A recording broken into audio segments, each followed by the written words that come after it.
पहाडका उचाइहरूबाट परमेश्वरको स्तुति गर, तराईका मैदानहरूबाट उहाँको प्रशंसा गर, स्वर्गदूतहरू साथ मिलेर परमेश्वरको स्तुति गर, चम्किला तारा झिलमिलाउँदै उहाँको प्रशंसा गर।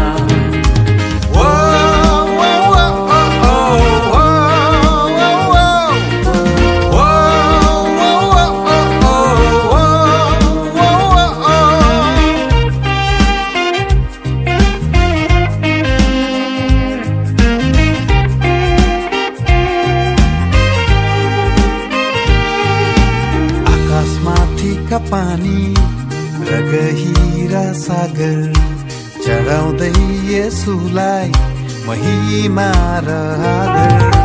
बिजुली असिना युवानी बादल झ्याली र सारङ्गी बिना अनि मादल